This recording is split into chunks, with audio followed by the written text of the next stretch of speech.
Good evening, everyone. Welcome to week 7 of Planning for Profit. Tonight's topics are labor, insurance, and safety.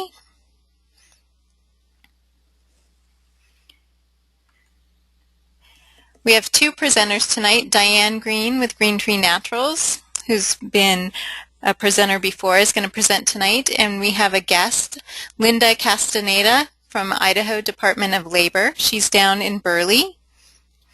I'm Colette D. Phelps. I'll be your webinar facilitator, and Melissa Lines is your question moderator.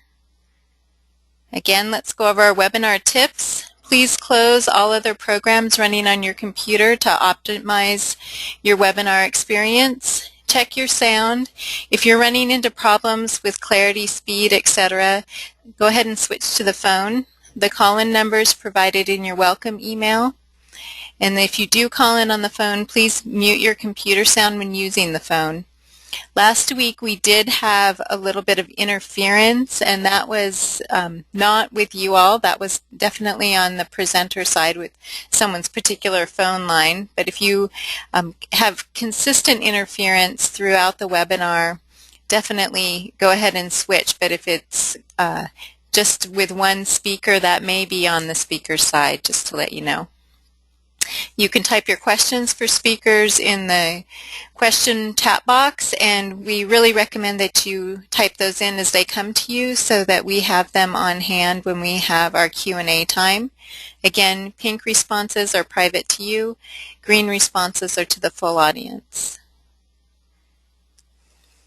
Reviewing assignments. We hope that you've been on the course website, posted comments and questions in the discussion forum, and that you've been able to catch up on the reading and assignments and have begun the week 7 readings. With that, I'm going to turn over the webinar to Diane Green.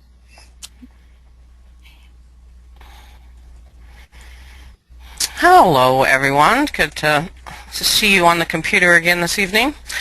We get to talk about labor, insurance, and safety, which are all topics that,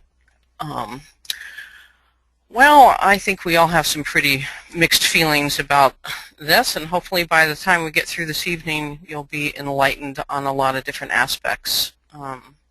Labor is really often a limiting factor in farm management, and no matter how much you love what you're doing, you can be efficient at accomplishing only so much. I mean, our motto has always been do as much as you can and then do some more, but it's one of the biggest challenges for all of us as farmers, and your family is the best source of labor for most of us, and using your family labor should be utilized fully before you think about hiring help. And because labor does not require a cash out payment as an employee would, and that's really key to our survival, is being conscious of how we use our labor. There are never too many hands to do all the work on a small farm, and rarely enough dollars to pay for all the work that needs to be done. It's important that you learn how to work smart and to use your own labor as thoughtfully and efficiently as you can. And this is a photo of transplanting strawberries. As your farm grows, you may realize that you need to expand beyond your family operation. I'm not going to read all of this for you, but it's really important when the workload swells beyond what the family can manage, we shoulder the expense of hiring workers.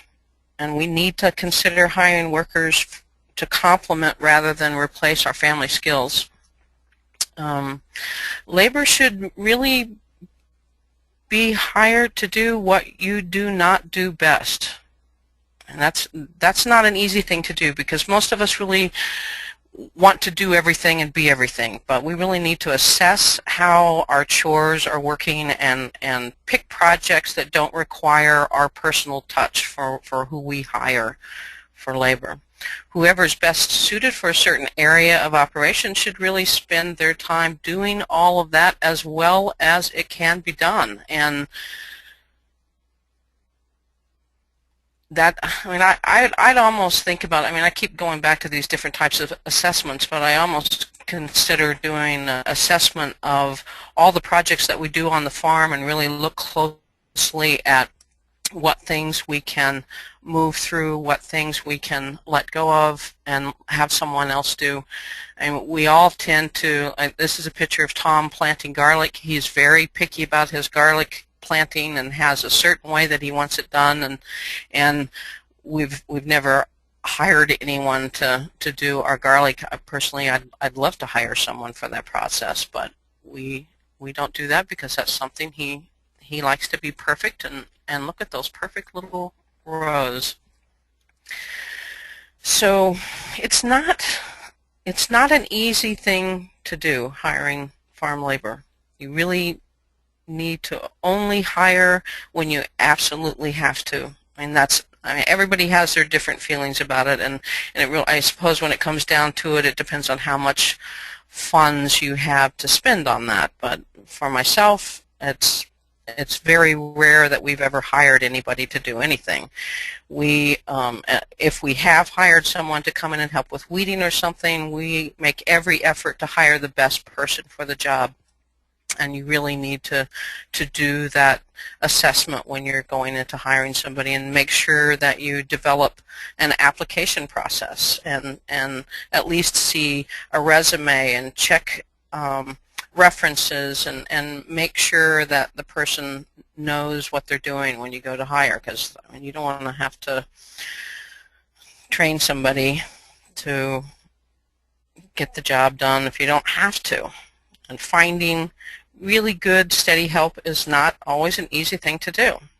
The ideal employee is going to be a local person that you can train once and keep on for a long time, so you don't have to train them over and over again. I mean, that's the perfect employee that I would consider. I want somebody that's going to be here. I train them once and it's all done. So choose to have an employee. If you do choose to have an employee type situation, you'll have to consult a tax accountant, because you may need to withhold taxes and Social Security from their paychecks.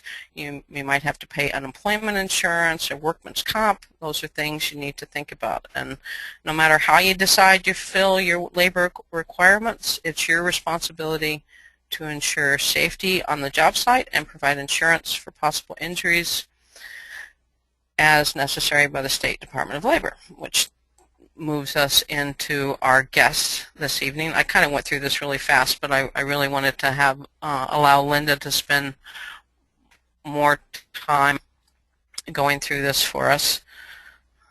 Okay. I'd like to introduce Linda Castaneda. Linda is a labor compliance officer with the Idaho Department of Labor out of Burley, Idaho. She's going to enlighten us on the rules and regs associated with farm labor, and we will have some time after Linda's talk for questions, so please send those in as they come up and as she moves through her presentation. Thank you for joining us this evening, Linda. Are you there, Linda? Hello? Hello. I'm here. You had me on mute. Oh. I'm very privileged to be here tonight, and if you have any questions, be sure to write them down and I'll try to get them all answered. And as she said, I'm Linda from Burley, and I'm also the State Farm Labor Contractor License Coordinator. So we'll now begin. Idaho Code 441602. I'm mainly going to talk about farm labor contractors licenses this evening. The Farm Labor Contractors License Law went into effect 9 years ago. It became effective in January 2003. The Wage and Hour section of the Idaho Department of Labor, we're responsible for administering Idaho's minimum wage and also the farm labor contractor licensing laws. In 2011, which was just last year, we issued 45 labor contractor licenses. farm labor contractors licenses, and none were revoked. We've had a